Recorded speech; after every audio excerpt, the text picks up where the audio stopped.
आमिष खाइले गोड़े गोड़े खाइब गोखर साप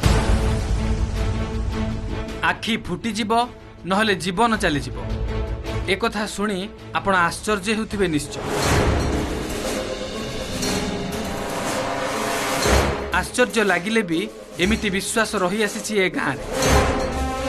ए विश्वास आजिर कि कालीर नुहे, काहू केउ कालू राजराजुड़ा अमलरू ए गाँवर लोके ए कथा को विश्वास करि आसुछंती। आउ सेइथिपई ए गाँव रे ना केही आमिष खाआंती ना ए गाँव रे आमिष पशे। एमिति कि ए गाँव रे केही छेली कुकुड़ा बतक मध्य रखंती नाही। ए गाँवर कुकुर बिलेई मध्य आमिष खाआंती नाही। जी जदि भूल जदि खाइला से तार गोटे आखि निश्चय खराब हे, तार देह खराब हे, से आसी पुणी आम गाँ ठाकुर ग्राम ठाकुर पूजा पाठ कले से आरोग्य हम। आम छुआटी दिन शुणी आसु जो मैंने खाती अंध हो जाती नचे छोटा हो जाती चली बुली पारती आम पूर्वपुरुष आम शुणी आसीचु। तेणुकर जेहेतु आम पूर्व जन्म खाई से जिनसा देखिले आम घृणा लगे, खाइबा तो दूर कथा देखिले ही आम घृणा लगे। ढेंकानाल जिला भुवन ब्लॉक कहा जाए एशिया महादेशर सबुठारु बड़ गाँ भुवन। आउ से भुवन ब्लॉक मध्य रही बेंटशालिया गाँ। एई बेंटशालिया गाँर लोके आज जाए चाखी नाहांती आमिषर स्वाद, ना माछ मांस ना अंडा। छुआठू बुढ़ा केही खाई नाहांती माछ कि मांस। खाली सेतिकी नुहे, ए गाँ रे बाहागर हेले भोजी भात साधा आइटम रे ही काम चले, आमिषर चिन्ह वर्ण नाही। आउ ए गाँ को बोहू होई सेई घरु झियो आसीबो जेउ घरे केही आमिष खाउ नथि। आउ आइंष खाइले आइंष तो चाखी न कि जानि न आउ काई खाइबु। हमर से जदि गोटे बाहर भोजी भात होला से अरुआ डालमा खटा पास एतिकी हबो, जो चलिया लोक गले सेतिकी। आउ जहारे किछि नाही गरीब लोक साधा अरुआ डालमा खटा देबे आ विशेष किसी देवे नहीं, ये समस्ते शांति। आ जो बाहर फार हेले जो आम जो झील देवु कि जो झील आणमु केवल आम वैष्णव जगार देवु। सी आम आनीचु भद्रक आनीचु से झील आनीचु, सी भी जो बापा मैंने आस से वैष्णव सी भी आइंष खोजे ना कि आइंष खाइबे नहीं। आमर जो गोटे है से वैष्णव धर्म दीक्षा।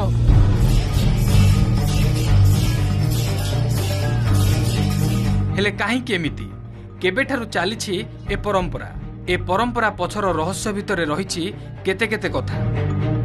ता भितरु गोटे कथा हैला जड़े माछ व्यवसायी थरे गाँ को पशि आसीथिला।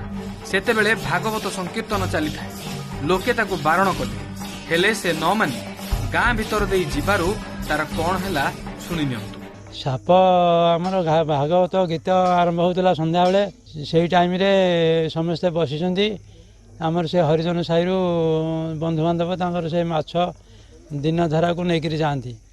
सी अजाणते गाँ भितर पशिगले, जदि पशिगले लोक कहले तुम माछ आणिक आसिल सी आसिल तुम फेरी जा। सेठू कहले जी बार तुम आइलुणु फेरी जीमु से बाट आम जाऊँ।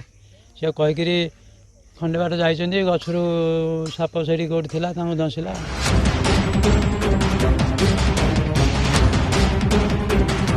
खाली सेतिक नुहे, राजराजुड़ा समय जड़े राजा मध्य ए ग्रामवासी आमिष न खाइबा कथा को नापसंद करथिले। से भी कहिथिले तमे एमिति केउ वैष्णव जे आमिष खाइबो नाही, मु तुमको परीक्षा करिबि।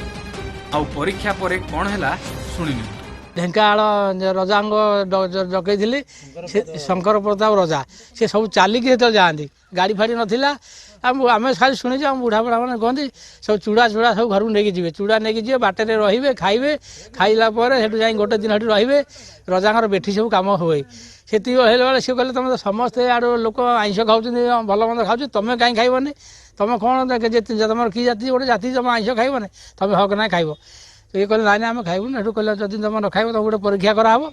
आ गोटे से गोखर साप धरिकी आसिले गोटे माठियार पुरे परीक्षा कले से गोटे से कौड़ीटे पशिला, कौड़ीटा से टाणिकी आनिले, गोखर साप मारला ना। सेठू रजा कहले प्रकृत ये वैष्णव लोक आउ कहले ना ना तुम जहाँ कर भगवान तुम देखियार तुम अछ। से दिन सी 60 एकर जगह छाड़ी देदेले, जगह देकर से दिन ये गाँव में कहीं योजना चली। स्कूल पिला अंडा आम जान अंडा देवे आगुरी जाकि वीडियो कहीकि अंडा बदल आमर कदली दिया बिस्कुट दिया।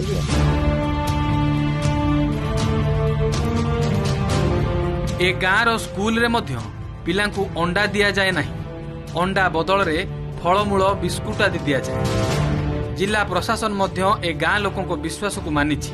आजिर आधुनिक जुगरे विज्ञान समय रे आमिष खाइबा न खाइबा प्रसंग रे केते जुक्तितर्क उठुथबा बेले ए गाँर युवपीढ़ी बाहर जाई चाकरी बाकरी करुथिले मध्य केही आमिष खाआंती नाही। ए विश्वास बाप अजा अमलरू रही आसिथिबारु समस्ते मानुछंती।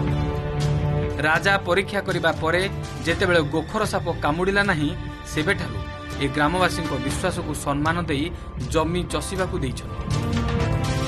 ढेंकानाळरू राजश्री शतपथी रिपोर्ट, ओटीवी।